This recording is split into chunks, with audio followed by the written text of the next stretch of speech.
I like men just as I like women. What's your favourite? Depends. Tough one, that, isn't it? I like both at the same time, if I'm being really honest, Liam. If I was to knock on your venue's door and say, can I come in, what would I be greeted with? No. People who can't understand English as a first language think it's a brothel, and it's not. We are now culturally screening people on the door. Every Friday, they must get the payout straight from the Islamic Centre, crisp £50 notes. We want women, we want women. They're not taking no for an answer. How does a 15-year-old girl cope when they're not taking no for an answer? We don't let people from Afghanistan or Somalia in now. 20 of them living in a flat, throwing rotting meat out the windows, nappies out the windows. We have a real problem, and we need to deal with it before this problem has gone past the point of no return. Young girl went missing last week. That's not on the news. Do you think I'm letting my nieces play out? It's like a war zone. People being scared to go out on their own streets in case your kid gets kidnapped. Now, Lily Phillips, why did you fall out of her? I'm telling you, none of them have slept with 1,000 people. It's absolute bullshit. Jealousy is a real dangerous trait. You know, just because you're a swinger doesn't make you a cheat. What's wrong with a pair of tits? Your kind of lifestyle is going to attract lunatics.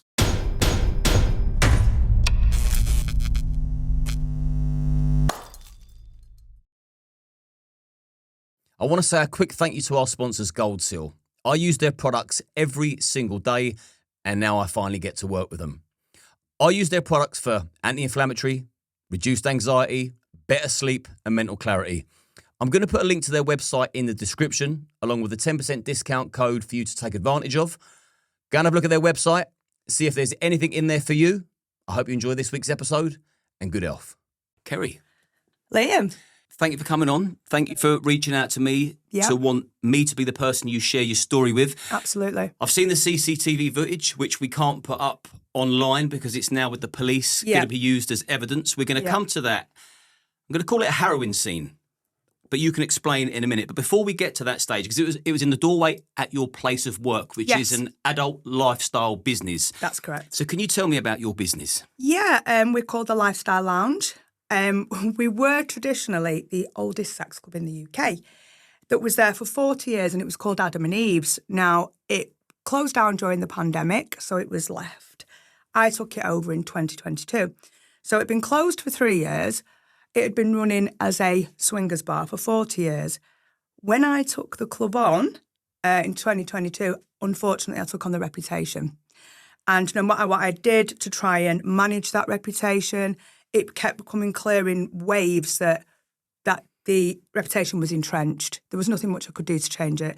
So we went back to the drawing board and said, right, well, the lifestyle what I'm in is not this seedy place that everybody thinks it is. It's vibrant. It's all different people wanting to enjoy themselves sexually and freely.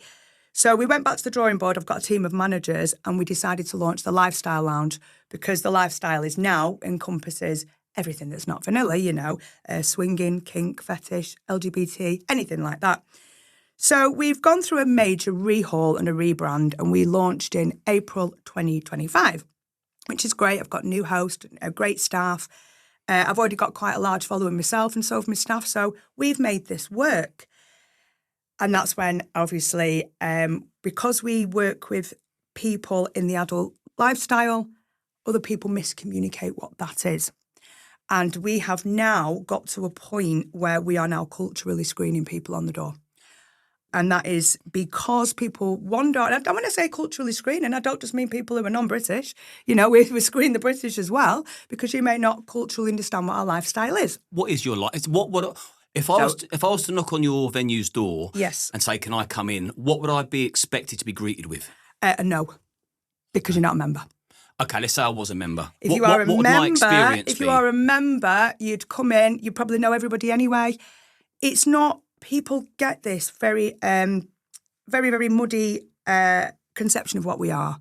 We are a lifestyle, and it's 80% social.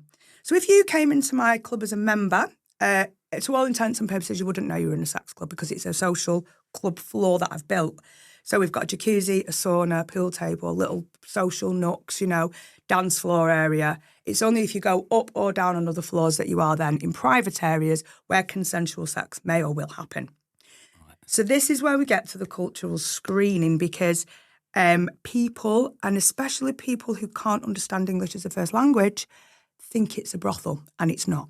Right. So they think they're entitled to women, and they're not. you know, and we deal with this every single day. You can imagine we're on a main commercial street in the middle of Salford, one of the busiest and, you know, most ethnically dense areas of Great Manchester, which isn't a bad thing, you know.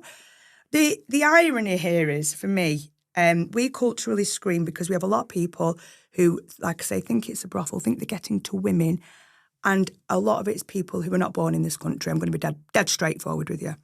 The ironic thing here, Liam, is the street I'm on is a multicultural street and I'm the only British business, but it's not a bad thing because we all look after each other. We've got a Turkish community. The Turkish lads are great. 10 of them are my members. They come in, they know me. Hi, Kerry, we stand out in the front having brews. We've got, you know, a Kurdish community, Polish community. We don't have problems with any of them. To all intents and purposes, I love having my business on that commercial street. We probably get protected more than if it was on a white street. I'm being really honest, you know. When that incident happened the other month and I sent you the footage, Liam, the whole street knew about it before I'd come back in work the next day, and I had people coming up to me asking, was I okay? Explain exactly what happened. So we are a full private members club, and we've gone to full private members ever since the relaunch, and a lot of this is to keep certain people out. So full private members is, for you to become a member of my club, you have to either come in with another member on their, on their recommendation, let's say, or you have to apply via the website. We'll get your application, we'll screen it, we will then offer you to come in for an interview. I mean, even that screening on the website tells people we shouldn't be coming in, you know. It's one simple question. What do you understand about the lifestyle? Some of the answers we get, I don't know, do I get women? Fail, mate. You're not even getting through my door. You know, I'm screening this before it happens, you know. And what happened the other week when I sent you that footage, Liam, when I broke down the next day, I said, we've just been through a refurb. I've been doing this for 3 years. Somebody's just kicked the shit out of my manager because they think they were getting to women, and I'm cutting this right off. I'm that incensed about it, you know. I'm not being funny. I'm stood at the door. I'm a grown woman. I'm also a trained kickboxer, so I'd probably kick this guy's head in, let's have it right, but he doesn't know that. And I'm stood there. My manager stood there. He's a big bloke. There's two full-grown humans saying, no, you're not coming in. They weren't taking no for an answer. And this one of them's shouting in my face, I am a member. And I'm like, you can't be a member. I'm the only one who gives memberships and I don't know you from Adam. And he kicked off. And you've seen the footage. We cannot get them out the door. Now, this is one incident in 3 years. It's very isolated. However, it's enough for me. Where do you think they were from? I think they were from Albania. We have had a problem with Albanians trying to get in the door. We don't let them in. We don't let people from Afghanistan or Somalia in now. Any other country are probably all right. But there's 3 that we've had that many problems with them. And it's not us being racist, it's us being realist. You know, any business owner should sit down with their team once a month at least to say, where are we going right? Where are we going wrong? In my business, my whole business model is safety and safe spaces for people that, you know, might be vulnerable. I can't let people who don't have a cultural, decent attitude towards women over my door and therefore put my guests in vulnerable positions. When you're doing your screening and you're looking for the cultural differences, give me a few typical questions that are on that screening form. Well, it depends if it's online or at the door. And we do have screening questions at the door. If it's online, it's a very basic question. What's your understanding about our lifestyle? Just that one question, Lee, and you've got to see the answers we get. You know, it's a shame they're not asking questions like this on the border, isn't it? Because I think we'd be a lot bloody safer. It's true. It's true. People need to start having these conversations. I am one woman in a backstreet little swingers bar in Salford in Manchester going to extreme lengths to protect her people. Why isn't the government doing it? It's a very, very serious and very honest, frank question. And what frank questions do you ask them on the door when they're trying to get an entry? Are you part of the lifestyle? Of course, they'll say, oh, yes. Okay, can you prove to me you're part of the lifestyle, darling? Oh, yes. Go on then. What app are you on? I'm not on an app. Off you go. We will literally, we were at a point one time we were refusing more people than letting in. And, you know, I've even had people say to me, well, you know, what if that guy was all right? What if he wasn't? I've got to make that call now. And we are stereotyping. And it's a shame, but we have got no choice. Do you get many people turn up in religious attire? We had this last week, and I've now banned all religious attire. Do you know there's one thing I can't stand, Liam, and it's a hypocrite, right? There's a mosque at the end of the street, an Islamic centre of studies at the end of my street, Liverpool Road, where I have the business. And every Friday, there's one for you, every Friday they must get the payout, Friday afternoon. because we're not open on Friday daytimes now. But when we were, we would have an influx of maybe 6, 7 every Friday trying to get in crisp £50 notes. I don't get crisp £50 notes and I work 100 hours a week. Where are they getting this money from? And they're there, we want women. You know what I mean? We're not closed, we're not open Friday afternoons now. So that managed that problem. But somebody turned up last week. He's walked straight from the Islamic Centre, straight to Swingers Bar. I mean, I don't want to say the word hypocrisy, you know. Or haram. Yes, and you've got a big sign, you know, we want to kill the infidels on the side of your building. Don't come to my building then, you bloody hypocrite. No, and he just looked at me because we've got 3 doors. You've got the door onto the main street, you've got the security door, and then you've got the 3rd door. Now, sometimes if we don't know, we'll let somebody in the security door so we can see him more visually because we've got all these parameters of safety. And he ended up at the hatch, and he went, yeah, can I come in? And I went, just looked him dead in the face, and I went, no, mate. I've got no expression. And I think just that no, mate, just threw him. He didn't know what to do. And he went, why? And I went, that's your reason why. Shut the door behind you, hypocrite. Well, because what he was wearing? Yeah, don't go and call us infidels in 1 minute and walk down the street and go and get in a swingers bar the next. No, come on. I was sat opposite an imam not too long ago, and I was asking him questions, and I asked him a few bits and pieces as to what is and isn't haram, forbidding the Quran, behaviour that will not be accepted within Islam. And I can safely say that visiting sex, swinging, any kind of lifestyle for adults club is haram, off the menu completely. So don't try and do it. And now the old school, we call it the old school and the new school because the old people, the old club, like I say, I kind of only owned it for 2.5 years, but before that, I have, no control or say what happened, but it was to all intents and purposes a free-for-all. Until I come along and I started saying, this isn't my lifestyle. And I've completely flipped the dynamic. There's a lot of people who don't come to the club anymore. And I'm glad, good riddance, seedy bastards. And then there's a lot of new people with a whole new wave and a new lifestyle. And I'm glad I've done what I've done. However, with that, we have got a team of people, some of them quite in the public eye as well. And we sit there and say, how do we want this club to work? How do we want people to feel? How do we ensure safety? And it comes down to everything keeping the right people in and the wrong people out. And that is my hardest part of my job. The absolute hardest part of my job. I wonder what the police would think about your discriminatory screening process. If people want to call it discriminatory, I'm fine to be called discriminatory. Well, you know that because, they will. I've had Somalians trying to smash my windows, trying to get to women, standing there, I want women, trying to smash through my windows. I'm in a position where I've got to provide safe spaces, and I cannot practice what I preach if I'm letting cultures in who think that raping women is normal. I'm not saying not every Somalian couldn't come in, There might be a case where one's westernised and is a very nice person, and if that's the case, then yeah, okay. But my personal experiences, I lost my home in 2017 because of the Somalian influx. I lived in a place called Old Trafford, which is on the border of Moss Side. Now, I moved to Moss, I'll call it Moss Side. I moved to Old Trafford in 2007. It was a highly multicultural area and I loved it. I was the only white girl on my landing and I loved it. Let's get one thing straight. Black people, when they came to this country, they embraced our cultures. My granddad, his sister's married black men. My dad, his sister's married black men. So all I've known all my life is multicultural in the correct way, Black people came to our country, they brought music, they brought the food, they integrated, hence why there's so many mixed race, beautiful people in the country, Black and white people as a team in forcing up like never before. I'd have a club full of black people before anything else. Black people are not the problem. Black people are fighting for us. It's people of black-coloured skin from different countries, like Somalia, who don't have any respect to women and rape is normal. I've had them trying to smash through my windows. What other cultural misunderstandings have you experienced? We've had cultural misunderstanding from white guys. Like I say, this isn't just an ethnic issue. Give me some examples of that. I remember once I was at the hatch and 2 lads, it was dinner time. We used to open in the day, we don't anymore. We're actually going to be a photo studio through the day. And they both got branded jumpers on, the gardening jumpers. Dead on 12 o'clock, Liam.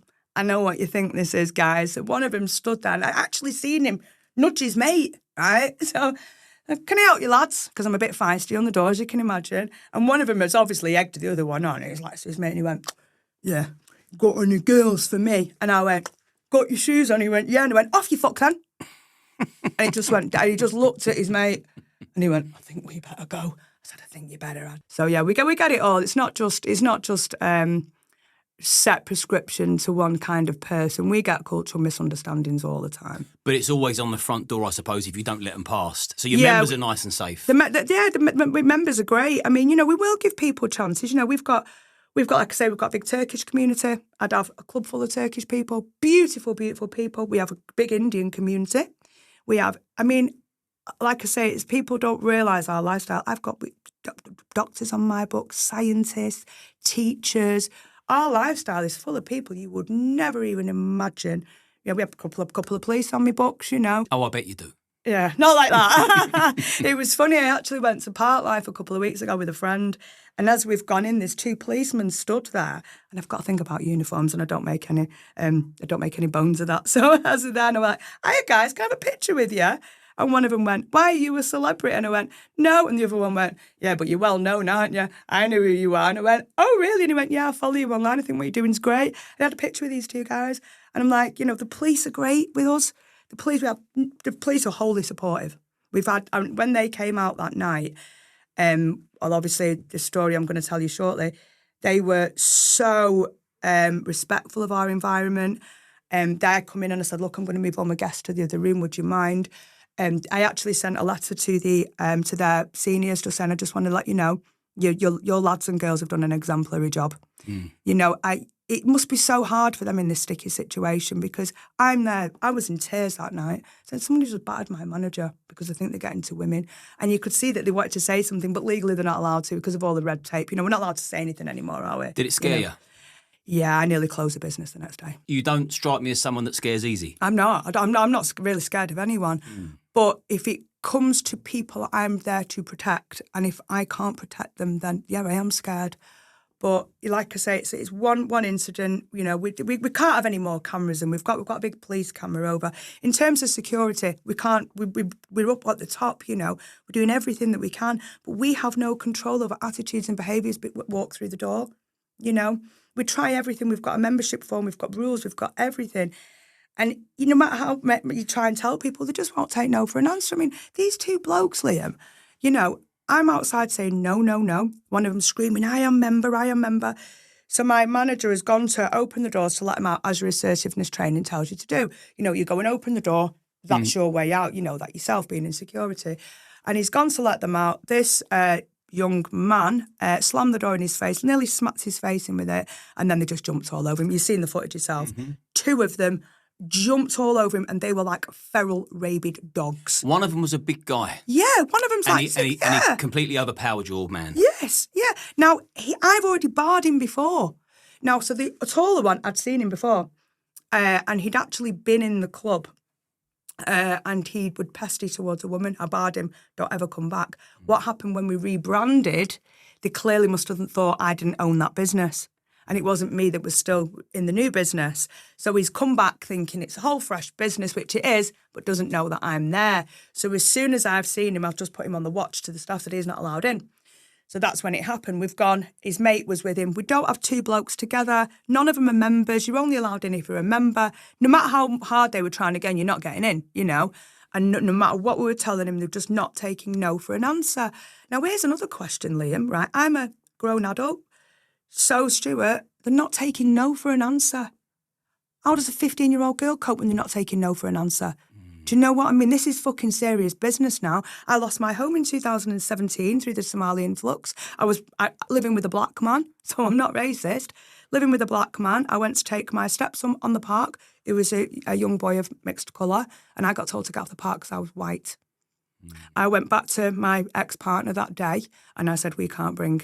I'm not going to obviously name names, but we can't bring little one up round here. I was moved out a week later. I was just about to sign the paperwork to buy that home. I loved that home, even though it was right in the middle of Moss Side. I loved it. The black people and the white people got on.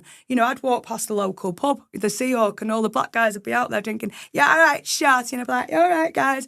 We loved it. Never had a problem. Never had any of this. And then in 2017, they moved. There was a Somali influx in the flats where I lived. There'd be 20 of them living in a flat. They were throwing rotting meat out the windows, nappies out the windows. Rats started to form. You'd get in the lift, they'd tuck the backs to you. And then another icing on the cake was when I was told I wasn't allowed to use a certain aisle in Asda because I was white. And then I just said, I've had enough. This is not getting any better. That was in the space of 2 months. 10 years ago now. Can you imagine what it'd be like now? It's like a war zone. So I lost my home in 2017 through the Somali influx. I've now got this problem on my door where I've got them trying to smash my windows. I want woman.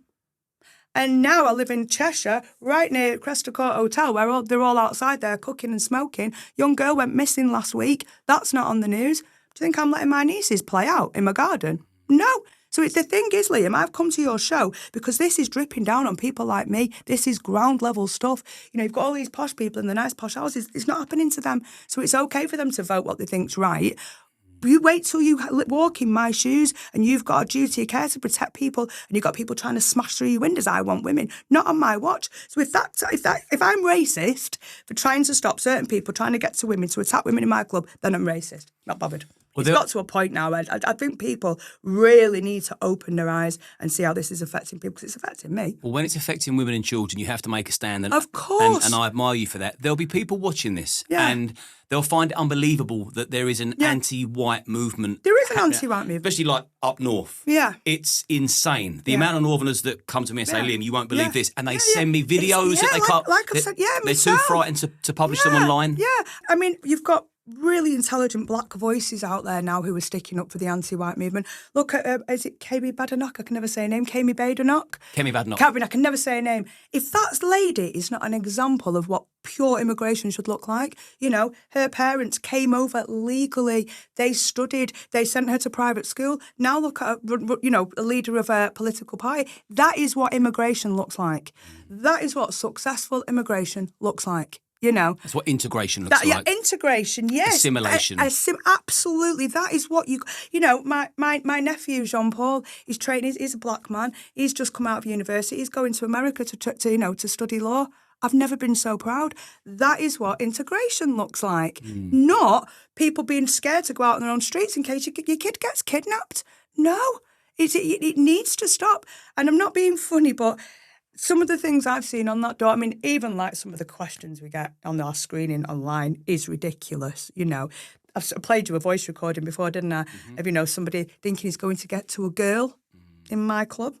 It is important that I put, because obviously we can't publish that.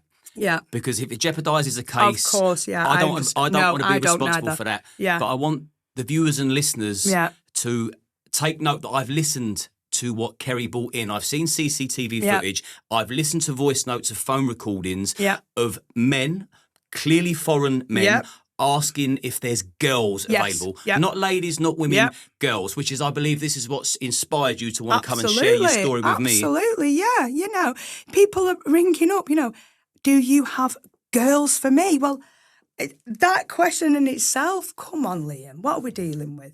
And that's not to say that white middle-aged men don't do the same, but it's okay to speak about them. Yes. No one's scared to call out the Nancy white guy. Yeah. And so they shouldn't be, but the rules should apply across the board. Exactly. You know, I'm not saying we don't have problems with white guys. We have, but when we're sat back looking at it from a very top level, 90% of the issues are with people of foreign origin. Now, Lily Phillips, she's not foreign. Yeah. Why did you fall out of her? I've not fell out with her. I've never met the girl, but I had an email from her PA. Could she perform at my club? And the answer was a clear no. Because what Lily Phillips and Bonnie Blue are doing isn't swinging. It is so far from swinging, it couldn't be any further. But what they are doing is they are sending the wrong message out, what swinging is. And again, it brings it back to, you know, miscommunication. You've got people coming over on boats and they're getting given phones, okay? Then they're obviously going to go on Facebook. Now, I went through about a month of every time I went on Facebook, seeing that Bonnie Blue's face, and I'm getting to the point where I just want to smack her, and she's probably a really nice girl. But you know, when you're doom scrolling, Bonnie Blue, Lily Phillips, these guys are coming off boats, Bonnie, giving the wrong message, or white girls like all that. I don't be surprised if Lily Phillips and Bonnie Blue's name isn't cited in gang raping cases in court in the future because you are sending the wrong message out to women. Now, this email was, can she perform? And I just said, no, we won't facilitate that because I don't have to give any kind of explanation. And then the woman challenged me, can you tell us why for future reference? Well, yeah, because there won't be a future reference because you're not coming to my club. And it's completely not what swinging is. And here's the thing. They were only bringing one actor, and she wanted my members to be part of it. Oh, really? Yes, really. And I can show you that email as well, Liam, because that whole thing is staged. For somebody who manages big-scale events of 1,000 people or more and have done for a very long time, I'm telling you, none of them have slept with 1,000 people. It's absolute bullshit. Very, very cleverly staged, I'll give them that, but it's bullshit. But while they're doing all this demonisation, you know, it's dripping down to businesses like me. I had an inquiry yesterday. You know, we've been looking in the swinging scene. No, you've not been looking at Bonnie Blue and Lily Phillips. It's nothing to do with the swinging scene. And we'd like to ask you a question. I'm like, go on. I always know where it's going. So I said, go on, lad. I said, you know, we do newbie nights every Thursday if you want to come and meet me. No, me and my girlfriend have been talking. We'd like to get involved, but we'd like to bring her mum. The answers are clear no. So basically he's asking me, can he bring his girlfriend and his girlfriend's mum for a threesome at my club?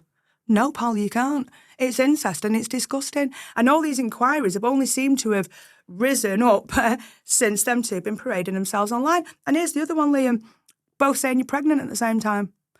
Well, that's funny because you're suddenly not pregnant anymore. You know, what happened? Did you both have a miscarriage at the same time? Did you both have abortions at the same time? Or are you both lying through your back teeth for media publicity and likes? I know what, that it's the latter. But you've got women out there who can't have children. You know, when you're parading yourself all over 1,000 baby daddies and all that, it's really, really grotty journalism. And even the people who are printing it should actually be looking at themselves now thinking, what, you know, it's not news, that is it? It's not news. It's debauchery and it's degrading to women. And that's from somebody who owns a sex club. Well, here we go. You own a sex club. Yeah. You're a swinger. Yeah. By your own admission. Yeah. Where do we draw the line with this modern day degeneracy? I totally understand. That's a very good question. The swinging environment draws a line because it's all private and indoors. But where is the line? You know, you've got privacy and you've got people who want, like myself. Okay, I'll use myself as an example. I'm very happily single. I'm a career lady. I don't want a relationship. I have a couple of couples I have a bit of fun with. I'd call myself a soft swinger.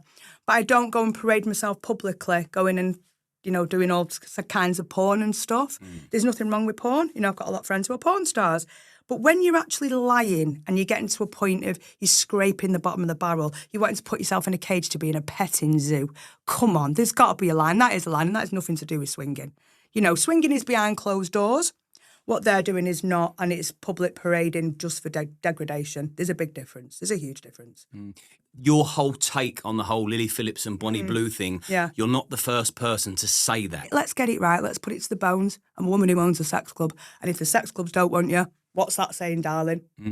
Come on. You mentioned to me that you get, or you have been mistaken for a prostitute yourself. Yeah, we get that a lot. I mean, you've met my best mate who's outside the studios. We stand outside the club and people drive past like, right, prostitute. And I go, swinger you da.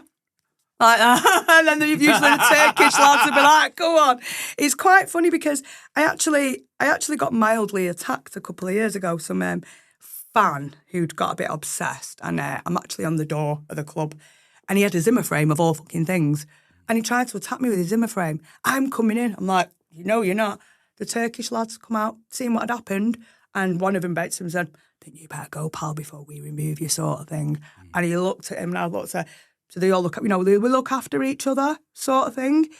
And it's very, like I say, it's very, very, very strange. You'll have to come one day. If you're ever in Manchester, you'll have to come and visit us. But like I say, my whole street is multicultural. I'll have to politely decline. Yeah, I get a free membership, Liam. But, you know, everybody looks after each other. And they know, you know, they just see me as a businesswoman. And that was one of the things I was very conscious of when I took the business because of how multicultural the street was. You know, are we going to be accepted? Are people going to think this? And we couldn't have been accepted more, you know. And my landlord's a Kurdish guy, you know, and he loves what we do, you know. So we are very, very, very well integrated. It's a brilliant street we're on. But like I say, there's certain cultures we just cannot let in because the way they've acted. And it's not like it's, you know, we've had it a few times. Do you keep a supply of prayer mats in your sex club? Absolutely fucking not. I'll tell you what, I'd probably double my door take if I did. It's like I say, though, you know, I've took hits on my door. I've took hits of thousands on my door. You know, even like we're saying culturally screen, it comes to, you know, British lads. I'm not letting the stag do crew in, you know, because they're not there to swing. They're there because they think they're getting a shag. There's a totally different thing. So your establishment isn't a covert brothel? No, absolutely not. As far from it as you could think it is. I'd say it's more of a social club. with a bit of a kinky twist. With a twist? Yeah, yeah. So all members are free to sleep with one another if they feel the need? If you want to. It's up to, like I say, most people know each other. Do you get any awkward situations where someone wants to and the other doesn't really fancy them and it's a bit that happens all the time. Yeah, that happens all the time. That's dynamics, but I don't really get involved with that. I provide the facilities. I do the entertainment. We do things like Kerry's Kinky Quiz on a Thursday. You know, when your job entails knowing how many calories of sperm are in a teaspoon, you know you've hit gold. And you'd say the question, how many calories are in a teaspoon of sperm? You see all the women doing this. But yeah, we do the kinky quiz, we do butt plug bingo, we do all sorts, Butt plug bingo. Yeah. That was just a name we came up with and it's stuck. We don't use butt plugs or anything. You might win a packet of butt plugs for winning, We do all sorts and it's very, very entertainment value. People, we have a lot of straight people, a lot of non-swingers in our environment, and they come because they love the lifestyle. We went to an awards night on Friday. I took 32 people with me, and about half of them weren't swingers. They just love the lifestyle, love what we've achieved. Just a bunch of perverts, isn't it? Yeah. I have some of my brothers working for me. They'll work behind the bar. They won't leave the bar. It's not their scene. They won't leave the bar, but they love the bar. They love the people. What's a Swingathon? Swingathon is the UK's biggest sex festival. So it's basically a festival for everybody in the lifestyle to enjoy themselves, be sexually free. I'm a DJ there. They have lots of DJs, performance stores. It's essentially a festival as like any other, but for the adult world. And I love being part of it. It's honestly the best 3 days of the year. Was it marquees outside with separate rooms to do your thing? All sorts. So you've got all the private marquees because people can obviously prepay for their little tents, whatever they're called, little teepees. And then we'll have a main stage. We'll have lots of different play tents so people can go and play with each other if they want to. Bars, stalls. So you play a role in it as well? I'm a DJ and an organiser. Yeah, I'm one of the organisers. Well, I'm an assisting organiser. The owners, Matt and Stacey, are two of my best friends. Is there any cultural screening for the Swingathon? Oh yes. Some of the emails we get. So Matt's biggest job. We've obviously got loads of WhatsApp groups, and we get sent all the kind of inquiries that we get. And we had one yesterday. You are bastard. We want it, and so obviously Matt's saying you're definitely not coming in their festival, mate. And then he just got sent this big barrage of abuse, very, very broken English. They will make sure that you're on certain apps, you've got certain verifications, or you have to be a member of a club. You can't just go into that festival. You wouldn't, with all due respect, you wouldn't just be able to get in. Unless you come in on my recommendation, of course. So it's got to be, recommendation of somebody through a club or through certain verifications. It's very, very strict. You couldn't just get in that festival. What's the capacity? Might be 1,000 this year. I think it's 1,000 this year. So the swinging scene is a growing scene? It's massive. It's huge. It's a lot bigger than I ever anticipated when I went into it. It's huge and it's just growing daily. And we do a newbie night every Thursday. We have new couples every single week. And like I say, a lot of people come. And what I say to people is, please don't come into the club with the notions of sex. You're not here to have sex. You are here to meet new friends, learn about an environment, and if anything does happen, it's a bonus. It might not happen for weeks. It might not happen at all. We've had couples who've come in, they've really enjoyed, spending time with us, the club, and they've said, it's not really for us, the sex side, but can we come back as non-swingers? Of course you can. It's very ironic because you say from my club, a sex club, than you are in any club in Manchester, because people, if you were not a member on the database, bearing in mind if you are a member on the database or your data is captured, if you are not a member and you do come in as a guest, you have to register your passport. And that gets kept for 6 months. And I tell you that gets kept for 6 months. Right. That deterrent on the door stops bullshit behind it. It's all about door management. And I've learned more about door management in the past 3 years than anything. And I'm actually at a point now where I feel there would be less police call-out rates, less people getting stabbed, spikes and everything if they had adopted this model in every pub and club across Britain. Nobody had a problem in COVID scanning the phone because they wanted a pint, did they? Why would people have a problem now? I'll tell you what, if you brought my structure in, so pubs and clubs across the UK, the crime rate in the pubs would go like that. And I know that because when the police have been in my club and I've shown them the data structure, it was actually the licensing officer said to me, he went, do you know what, love? He said, if every establishment run it like this, he went, my job would be easy. Well done. And I do think that business model now, we're at a point where people don't understand our cultures, and that's just not in the adult game. That's just in the normal socialising game. You go to I've stopped going out in Manchester now. I don't go out in Manchester. You guarantee every time you go out in Manchester, someone's getting their head kicked in, someone's forcing someone to take coke in the toilets, people are stabbing each other. The clubs are pretty empty in Manchester. Like the gay villages, I know it. I was going there for 10 years, 20 years. I worked there for practically since being 15, as was the culture then. And it was a vibrant community then. Now it's not. There's lads on bikes. The gay people and the trans people don't feel safe. Canal Street is nothing like it used to be. Hence why I'm going to recreate a bit of that in mine. You know, these problems in pubs and clubs and alcohol being a big thing, you know, is ruining people's social lives. Strip it back to basics, you know. Get people to be accountable and show their ID. If you've got nothing to hide, what's the problem? You know, I honestly think it's a point where this needs to happen in the UK. You mentioned the LGBTQ movement, or LGBT, but you've told me that you speak and create safe spaces for the LGBTQI plus community. Yes. So that's all of them. Yes. So what is it you do and what compels you to do that? Well, actually, I'm openly bisexual myself. So when I was 16, I was in the care system. I couldn't live with my parents. Long story. I ended up in a place called Walter Greenwood Court, which was run by social services. All the naughty kids went there, right in the middle of Salford Precinct. It was rough. It was rough. And my first job was actually working in the gay village as a glass collector at a place called the Hollywood Show Bar by a lady called Julie. Now, I was working for Julie for about 2 months and I loved her. She'd become a second mum. She took me under her wing. She always told me everything would be okay. She paid me a little bit of extra wages. She was a mum to me. Then I seen her on Trisha. She used to be called George and I had no idea. She'd gone through the whole trans and she then gave me a book from George to Julia. Anybody can Google this. And she was the most incredible woman I ever met. She collapsed in Canal Street because obviously she'd been through the whole change. They thought, she was a woman, so they took her to hospital, give her a D&C because they thought she was having a miscarriage. She wasn't, nearly ripped her insides out. She nearly died. She went to prison mid-trans, got her head kicked in, and she came out and she fought and fought and fought to be herself. And I was privileged to be her daughter for a short time. Does that scenario not make you more inclined for men to identify as men irrespective of how they feel because they nearly killed him? Yeah, right. So do you know what I mean? If it was called correctly, biologically... I get what you mean. I do understand what you mean. But for me, I've got a lot of trans friends, you know, and I don't think us as people can say there's no thing as trans unless it's happened to us. You know, you wouldn't know unless it's happened to you. You know, I've got a trans friend who tried to throw herself in front of a train because she lost all her family and her friends. You know, I've got another trans friend who actually doesn't want a penis and she cries, I just want it off me. I've got feelings down there. We can't say there's no such thing as trans unless it's not happened to us.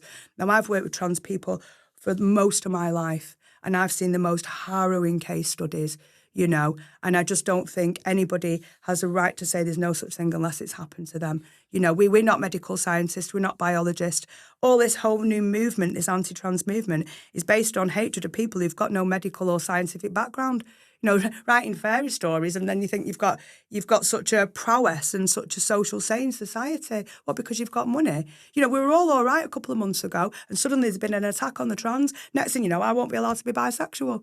You know, at the end of the day, live and let live. You know, I will provide safe spaces for trans ladies. I've got a massive trans following, and that's something I will never ever stop doing. So, do you think a woman can have a penis? Yeah, unless she's got. If a woman is born a woman. Is a woman inside and is a man outside, then yeah, until she gets it taken off. I do believe a woman can be trapped in a man's body. I absolutely believe that. And that's because I've got friends. You know, you ever looked in a trans girl's eyes, somebody who's that lost and desperate? I have. I've interviewed a trans man and a trans woman. Yeah. So You've seen both sides of it, yeah. I've interviewed both. Yeah. But I still don't buy into their fantasy. Well, we're going to have to agree to disagree on this, Liam. We agree on most things. We're going to have to agree to disagree on this. That's what this show's all about. And that's what I really respect and like there'll about be people watching this that are on the same page as you, and there'll be other people saying, of course, biologically... You know, but this will be good for the comments. Yeah, and I think, you know, at the end of the day, people are entitled to their opinion, you know. Again, we don't have to force opinions on people, and that's getting back to the crust of what we're talking about. You know, people are coming to this country and forcing their objectives onto us. Well, no, you come to the country, you embrace our country. You're very much a live and let live kind of person, aren't you? I am, yeah. And I think, you know, I've been beaten up because of my sexuality. Could I have a vagina? No, because unless you're a woman trapped in a man's body. So if I felt like a woman, could I have a vagina? You could buy them these days, can't you? Yeah. Let's change the subject. Go on, then, we'll move on. Okay, so what does the TQIA stand for? I think it's intersexual and asexual. I don't know. I've never met. We just open up our doors to anyone. I don't think I've ever met anybody who hits that category, but I'm sure they're out there. And what about the pluses? Is there a minor attracted person? Absolutely not. No, that shouldn't even be a thing. The LGBTQ movement are people who just want to live how they live. How I describe this to people, Liam, right? Say me and you are sat in a restaurant, and there's a couple of people sat over there, and one of them's a trans lady. We're having a conversation. Does her having that meal affect us? It depends. No. Does it affect us? Her having that meal over there and us having this conversation, having a meal together, does that affect us? It depends if it makes my vagina itch. So the answer is no, it doesn't. It doesn't affect you. No, of course it don't. So why does what they do in their life affect us in our lives? I think the bone of contention is people that are trying to ram their beliefs down people's throats. And I get that, but the trans people out there, they don't want that. Everything is, there's a process in marketing. I thought we was moving on from trans. I'm just going to say this one thing. There's one thing I am going to say about this. Can you have a penis? I've got a big strap on, yeah. I've got a lovely big sort of collection of them. I mean a real one with foreskin and everything. And I wouldn't go that far. One thing I will say, though, is the whole thing is being gamified. So in marketing, there's a thing called gamification, where they will make something cartoonized, a bit like they did it with in France, they did it with the depictions of Muhammad, didn't they? They gamified it, the cartoon. That's the one, the Charlie Hebdo. Horrendous. They've kind of done the same thing with the trans movement. They're making out that if trans ladies, you're going to get a bloke walking into the toilets where there's kids with a wig on and he's suddenly gone from Simon to Susan. That's the kind of narrative they've gone down. What they've not realised is you've got trans ladies who might have gone through the change 30 years ago and have been, all they ever know is living as a woman, and then suddenly you've got to go in a bloke toilets. What, because of someone's hatred and money? It's a mess. So what's your opinion of J.K. Rowling? It doesn't need to be voiced. What about Kelly J. Keane? I love her. I don't know who she is. She's a marvellous woman. Oh, I've not. She's been here. Oh, is she? Yeah, so I don't know her. I don't know. Yeah, she's great for females. Right. She puts the power back in there. Right. Not like the Spice Girls did. I mean, she really puts the power into. I'll have to look her up. Okay. Into females. You recently won a court case. Yes. Something to do with discrimination? Yes. I know we touched base on that, but let's fire into that. So, as you know, I'm involved with a festival called Swingathon. Matt, the owner, and his wife Stacey are two of my closest friends. Now, what happened in 2023, we had the festival all laid out, all ready to go. 6 days before the festival, got hauled into court, and it was a licensing court. And what had happened was, it was basically this policeman, not in my back garden sort of thing, and he'd objected the whole thing. Now, how it was insinuated, gamification again, was that it was just going to be 6 blokes in towels round a little tent in a field. Not that it's a full festival with a full operational business model, and there's a lot of business owners behind this. So I said to Matthew and Matt, I said, we're going to have to write a justification document of why this festival should go ahead. So we did. We did a 10-page document on, we're all private members clubs who are running the festival. Therefore, we're not open to public scrutiny anyway. This is creating jobs, it's creating voluntary opportunities. Our festival doesn't have one piece of rubbish. Every single person gets on there, gets the bags together. By the time that festival's finished, you wouldn't even know the festival had taken place. Very different to the other festivals. And we also always seem to be stereotyped and put down and slagged off, and it's completely opposite. It's very respectful. So anyway, we went to court, and I'll never forget it, Liam. There was just Matthew and I, and we were outnumbered by about 16-2. But when we went in, we gave this document out, we'd printed it out, and you could see the police were all here in the corner.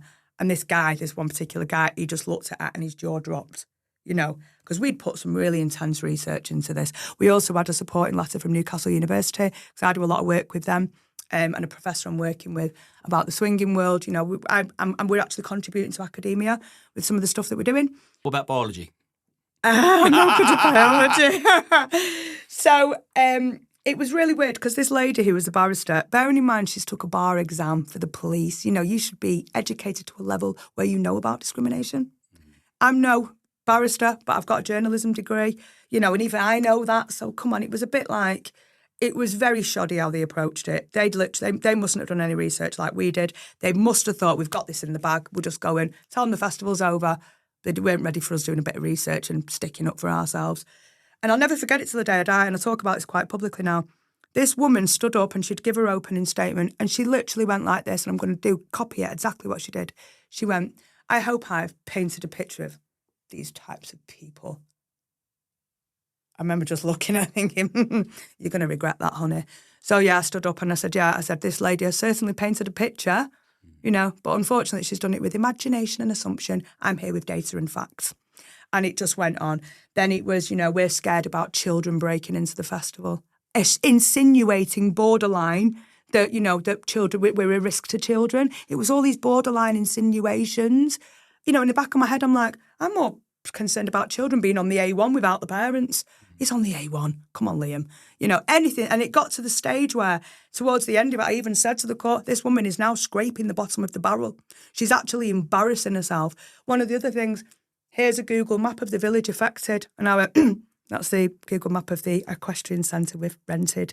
Oh, my God, this is getting beyond incompetent.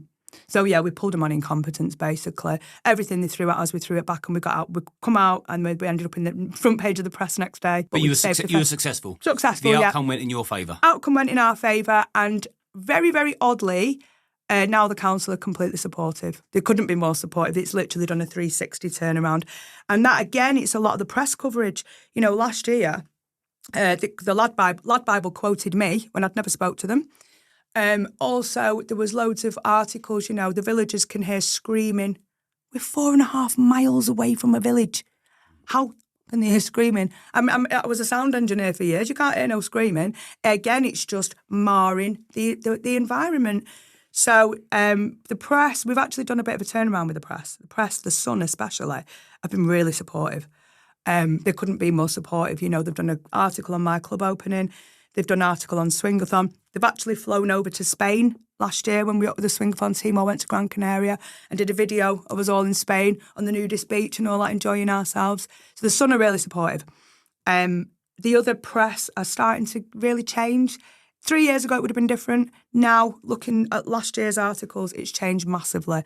But there are the press that did lie because they took transcripts and words from stuff they've never been interviewed. Like quoting me in Lad Bible, I've never spoke to him. So there's little things like that go on that's just, again, part of the reason I left journalism is because I wanted to be a journalist. But I quickly realised, and we're going back about 15 years now, Liam, that when you are a journalist as we knew it, things have radically changed with radical journalism and rebel journalism, as you know, things like you're doing. I think this is the only way forward. The mainstream media is not covering the real things. They're not on our side. They're not on our side. They're on their own side. They're on their own side, but their own side is ruining our country. It's great having all this lefty, all this lefty, let's love everyone, blah, blah, blah. And it's like, come on. There was a Facebook comment the other day, some woman had put, I'd love a street full of immigrants. I would if they're the right immigrants. I've got a street full of immigrants where I work. I love it.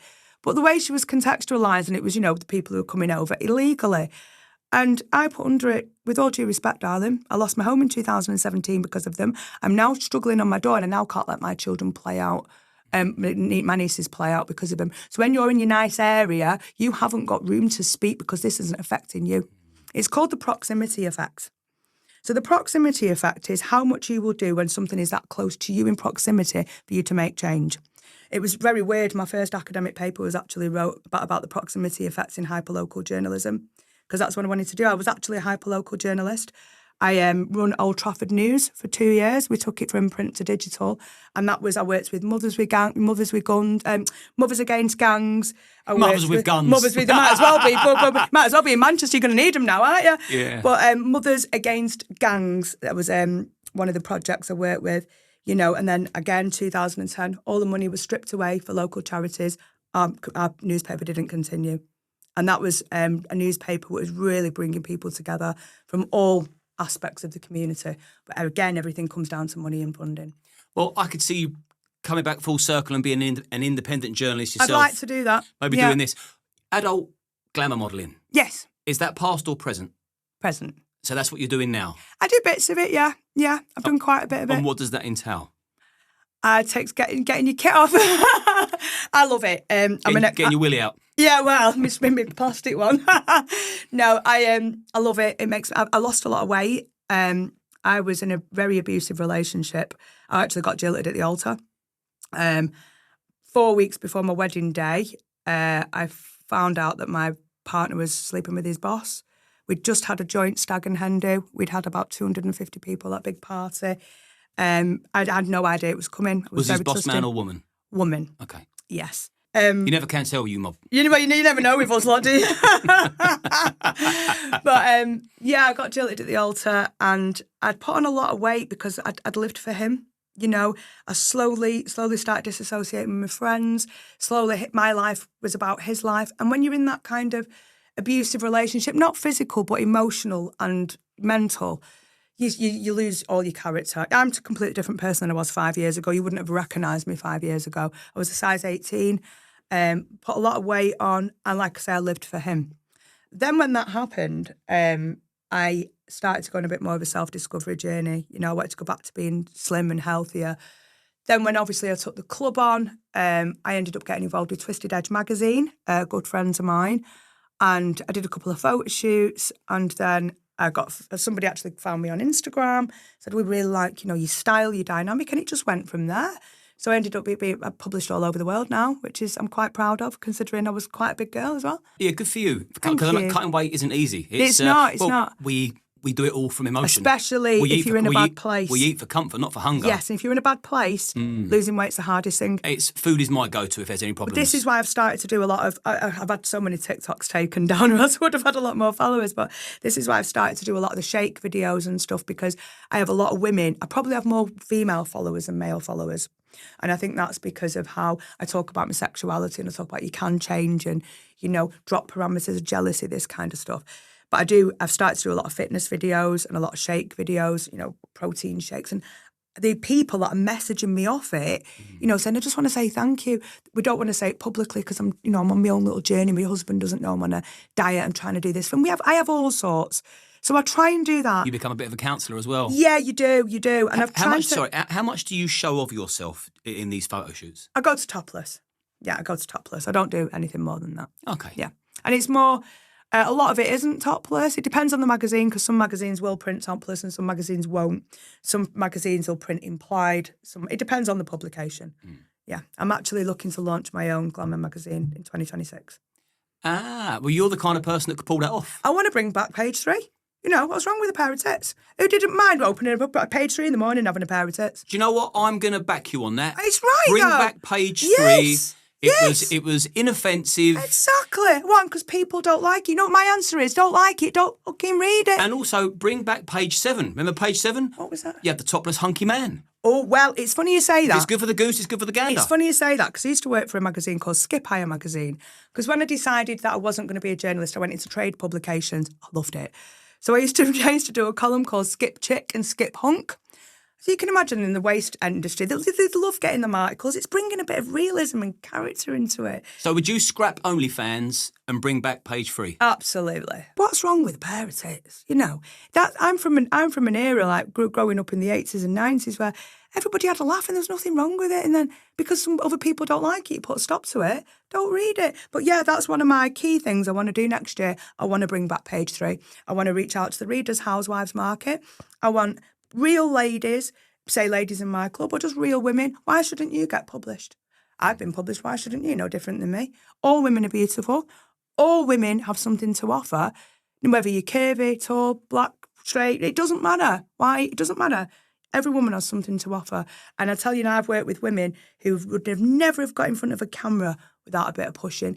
And then they've been in front of a camera, they've been published, and they're like, wow, I cannot believe I've achieved that. Now, I don't see the alternative model market is so important. You know, again, I've just won an award from the Alternative Awards, because the Alternative Awards and 13 Events Official and Twisted Edge, they all work together to put real people in the limelight. You know, you don't have to be the stereotypical 5'9", you know, and a size 4 and that look like this. You can be, you know, you can look like anyone. Any lady can model. So that's why the alternative market is so important. And I think that's where I really want to go with this. I really want to, everybody can have that opportunity.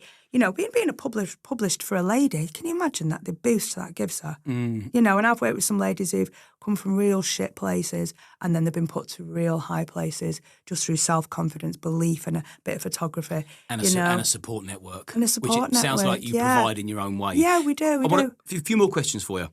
Has any of your lifestyle choices ever caused you any problems? Oh, yeah. So I'd say I'm bisexual. I like men just as I like women, which can cause real problems. What's your favourite? Depends. Tough one, that, isn't it? It's I like both at the same time, if I'm being really honest, Liam. That's why I'm a swinger. I've got couples. There's two couples who I play with. Really bastard. I know, it's great. But there's two couples, and I actually class them as my best friends, you know. They're in very, very happy relationships. I am the third wheel, and that's exactly how I like it, you know. You go home to peace and they stay where they are. yeah. I cause World War III and then bugger off. No, but, you know, they're like my best friends. I can call them for anything. In fact, they actually helped me construct the club, you know. I'm talking with real friends, you know. And like you say, the problems it's caused me, I've been beaten up because of my sexuality. I've been beaten up by men, I've been thrown down the stairs, called a dirty dyke.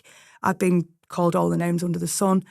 I went through a very abusive childhood, and my stepdad beat me to a pulp one day because he'd overheard me telling my mum that I like girls. Shit. Yeah. Then I was in a relationship with a woman for 5 years, and ironically, she's my best friend now. We split up in 2015, 10 years ago. And it was because she was fully gay and I was bi. And I couldn't not just make that sacrifice without having a man because my body craves it. And we couldn't get past that point. And I ended up speaking to somebody behind her back, which I shouldn't have done. And I know that's wrong. And it's one thing I regret for the rest of my life. We ended up splitting up.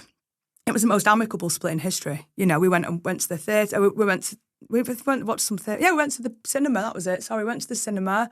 We went for a meal, we sat down and we talked, and I said, I can't be in a relationship where I can't have a man, you know, and it broke my heart because she's the most beautiful person in the world. She's still my best friend now. You know, we've managed to get through that. You know, my kids in my family call her auntie. She's the most incredible lady. But I couldn't commit myself to her because I wasn't gay, you know. And then if I'm in a relationship with a man and a man doesn't understand it, then you're always stuck. You know, the amount of people who said to me, oh, you know, it's you've got the best of both worlds. And I'll say, no, it's a curse, because if you're with a man, your body craves a woman after a while. And if you're with a woman, your body craves a man after a while. You are literally in limbo mode. But this lifestyle helps me achieve what I need. And I don't have to be stuck in a relationship. I was in a relationship recently. We split up at the end of last year. And he got that jealous.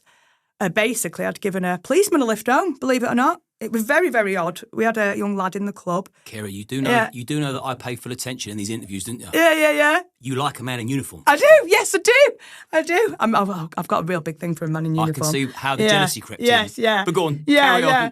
So, but it was a Sunday night, and this young lad was in, and it was very odd because he said, "You don't recognise me, do you?" And I went, and he went, "I'm one of the managers at Aldi." He said, "You're a bit of a talk about Aldi. A few of your pictures are in the back with the lads."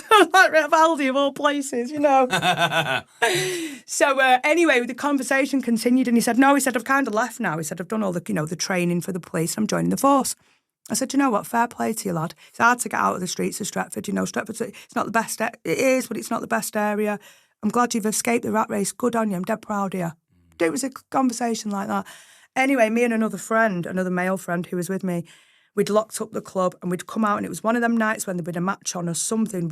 This guy couldn't get a taxi. You can usually get a taxi straight away. So I've got in my car, drove off, and I've drove around. I'm in the wherever he, but he still stood there. This is odd. So I've drove back. I said, "Look," I said, "are you okay? Struggling to get a taxi? Right, I tell you what, I'll give you a lift." So I've given this policeman to be, and his missus a lift home. I was an hour late. I walked into World War III. I got attacked. I walked into World War III because apparently that had been transcribed in this guy's head that I'd pulled up on the M60 and shagged a copper on the motorway. So I just cut that relationship off. That relationship did not continue after that. I'm not having that level of jealousy when I'm just giving someone a lift home. The jealousy is a real dangerous trait. Now, when I meet somebody, I'm very, very open. It's not like I can't be open about what I do. You know, just because you're a swinger doesn't make you a cheat. You can see how your lifestyle would be riddled with jealousy, though, can't you? It's crazy. How do you manage that? I don't sometimes, you know. Walk. Yeah. Well, you can't be being attacked. That's a no-no. Yeah, that's an absolute no-no. But, you know, it's like some of the messages I get, you know, the messages, I've actually now given some of my social accounts to friends to manage because it's got that stressful. You know, I get things like, "Hiya, Red, how are you doing?" "Yeah, Red, how are you doing, Red?" "Yeah, I'm bringing my wife in for you tonight." Sorry? I'm bringing my wife in. Well, you can bring her in all you like, but I'm not even on shift, darling. You know, it's this assumption that I'm there waiting to shag everyone's wife, or I'm just waiting on my back. You know, there was a guy who travelled 50 miles. Listen to this one, Liam. This is a belter. So Michelle, who you met before, my best mate, also works at the club. She rings me one day. She says, Kerry, you're not going to believe this. I said, oh, go on. Then we've got a guy in. Well, he's just left. I go on. What had happened was we were on this app where you'd put meets up to see who was what, where and when. It's just like a social app. And what the staff used to do is change the picture of the profile every other day for the algorithms to keep it fresh picture of me, because I'm the face of the club. This one day, Michelle's put a picture of me in a swing. Nothing unusual about that. This guy has travelled 50 miles, right? So bearing in mind, everyone who comes to the club, if you are a guest, you get a tour, you have to read the rules to us, you have to acknowledge, you know all the rules, you get showed to every room, so there's no confusion. So anyway, this guy's had a tour. He's about 10 minutes later, Michelle's on the laptop. She said she just looks up, he's stood there. She said, can you help me, darling? Because I went, what time's she back in the swing? This guy's travelled 50 miles, Liam, because he thinks I'm just there swinging away, waiting to get railed. Like, oh, she gets let out at 2:10, and then she goes back in at 3:00 for it. You know, where's the mentality? 50 miles because he thinks I'm swinging away waiting for him. You know, some of the stuff, I'm actually writing a book on this. And so you should, because it will make for an enthralling read. But I know that, like, your kind of lifestyle is going to attract lunatics. Oh, yeah, it does. It does. And that's our hardest job for myself and the festival, is keeping these lunatics out. Well, this is my final question to you. Okay. My final question to you, but then you get one more crack of the whip at the end. So my final question was going to be, how are you going to keep your community safe from these dangerous, deviant perverts? I am just going to continue what we're doing. I've got a very strong team, team of ex-licensees, business owners. You know, we're a bit of a force to be reckoned with. And we have, when we have hosted nights, we have extra staff. We've installed extra cameras, and I'm now working with the police. I'm going to be working with the police on any strategy I can. And like I say, that incident that I've shown you the footage of was an isolated incident. It's very rare we have anything like that. I don't want people to think, oh, God, I'm not going to go there because something like that will happen, because it doesn't. You know, like I say, it is isolated. However, it doesn't mean that it can't happen again. So I just have to continue practicing what I publicly preach. And if that does come at a cost of somebody might not get in when they might have been all right, tough shit. It's a numbers game. You know, I've got to make a call on people. I'm in a position where I have to stereotype. And this has got worse over the past 2 years since all this, you know, since the floodgates have opened and there's no control of the borders. You know, I've got good control of my club. Why aren't people having good control of the bleeding borders? It's quite an easy question. You know, what people need to start making that disassociation with is legal and illegal. You know, what about the poor guys who have worked their arses off to come over here legally, and then they're getting tarred with different brushes, you know? I've got friends who are immigrants who come over here the legal way. They work hard, they run limited businesses, and they deserve a place in this country. They've, you know, like you say, assimilated, not trying to come and take over. There's two totally different things. You know, people need to get a grip on race and culture are two completely different things, you know? Legal and illegal, I don't know how people aren't making that disassociation. That just shows the kind of society we're living in. And then again, you've got what I would class as a real Muslim. And you've got male and female. And a radicalised Muslim. How people struggling with that? Yeah, exactly. But, you know, like you're saying, we're going back to what we're talking about. You've got the real Muslim people. I've got a lot of Muslim friends. And can you imagine how offended they are by all this, that they're probably going to get mistangled, scary and stuff. No, we have a big Muslim community, but people who I call real Muslims, there's a big difference. The Imam will go mad if you say that. Well, no, we do have people of all different colour, orientations and backgrounds in our club. They can't turn up in religious attire and they can't pray in there. No, you're not turning up in religious attire. I'm just absolutely cutting that off. I don't like that kind of level of hypocrisy. I don't really care.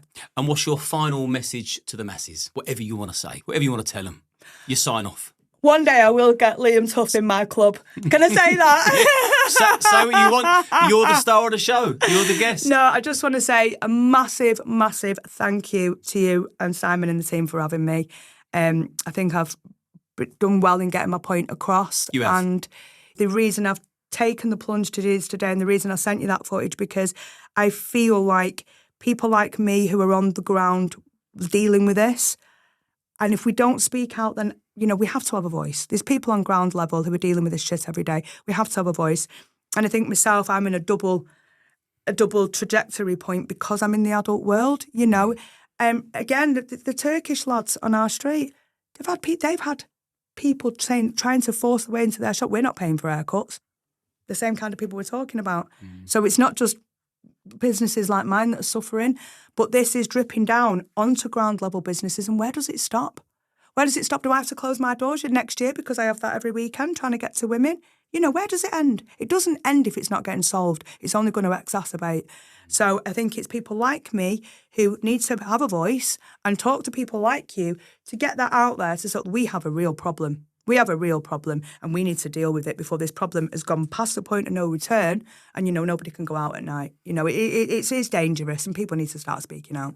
Well, I make you right. And if you also agree with Kerry that you think we have got a problem, remember to like and subscribe to the channel because you will not find these conversations on the mainstream media. Kerry's been great, brave. We didn't agree on everything, but that's the beauty of life. Yeah. And I hope you can take something away that you don't have to fall out just because you disagree. Yeah, exactly. Disagree and move on. So, Kerry, I appreciate you coming on, sharing your story with me, trusting me enough. Thank you. Good on you. Thank you very much. And I hope you keep your community safe. I will do. Good health. Thank you.